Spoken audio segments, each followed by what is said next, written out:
Es momento de hablar de cómo manejamos los argentinos. Como siempre, le damos la bienvenida al profesor Alberto Giudici para hablar de prevención vial. Hoy un tema importante y me acabo de enterar de un montón de cosas que tienen que ver con cómo se hacen los cambios. Quizás por eso nunca me dieron el registro. Alberto, bienvenido, buenas tardes. ¿Qué tal? Buenas tardes, Silvina, ¿cómo estás? Bien, ¿vos? Efectivamente, todos los vehículos automotores vienen equipados con cajas de cambios. Sí. Esas cajas de cambios pueden ser manuales o automáticas. Vamos a referirnos hoy fundamentalmente a las cajas sincrónicas o manuales, es decir, que es responsabilidad del conductor pasar los cambios. La que tiene la mayoría de los automóviles. La mayoría de los automóviles que traen pares de engranajes para proveernos de características físicas de acuerdo a la necesidad del automóvil, o sea, fuerza o velocidad. Sí. Cuando el automóvil está detenido necesita fuerza, por lo tanto usa la primera o cambios menores a baja velocidad. Cuando va en un desarrollo elevado necesita velocidad y hay una regla de oro en la mecánica que dice: lo que gano en fuerza lo pierdo en velocidad.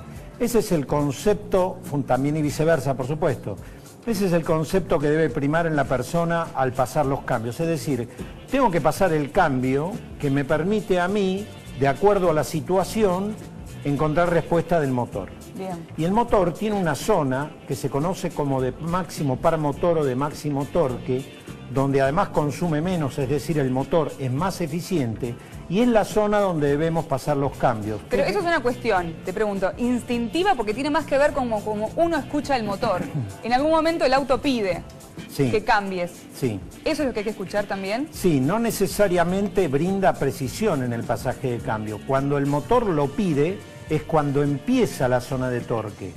Es decir, a partir de allí todavía hay un régimen de aproximadamente 1000 o 1500 revoluciones por minuto más que son utilizables. Y esto es importante porque allí el motor consume menos y fundamentalmente también se rompe menos y además consigue su máxima capacidad de aceleración. Es decir, cuando yo voy a producir un adelantamiento y voy en la ruta y me coloco detrás de un vehículo, lo primero que debo hacer al igualar la velocidad es colocar el cambio que me ubica en un régimen de motor de máxima capacidad de aceleración o máximo torque. Pero aquí no termina la importancia de la colocación del cambio, sino que en la zona de máxima aceleración también consigo la máxima capacidad de deceleración que viene a justificar y explicar la maniobra que se conoce como rebaje o recorte o cambio descendente. Es decir, mientras al acelerar tengo que colocar el motor donde se inicia el torque, al frenar tengo que colocar el motor donde termina el torque para que me ayude en su capacidad de aceleración. Y la máxima capacidad de frenado del vehículo se obtiene con la deceleración del motor más la suma del freno de servicio. Así que es muy importante realmente comprender esto. Bien. Algunas recomendaciones. Por favor, necesitamos todos. La verificación del neutro, no utilizar el efecto coctelera, le digo yo. ¿Qué es el efecto coctelera? El efecto coctelera es cuando revuelven la mano para controlar el neutro. ¿Lo hace todo el mundo?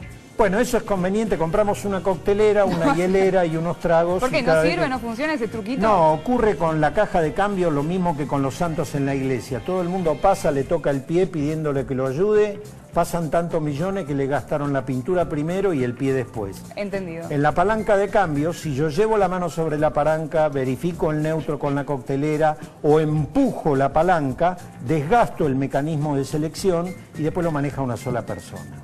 Ok, entonces, perdón, entonces ¿cómo se hace para saber si están bien? La palanca se empuja respetando la selectora, no se agarra, se acaricia como a la mujer que uno ama.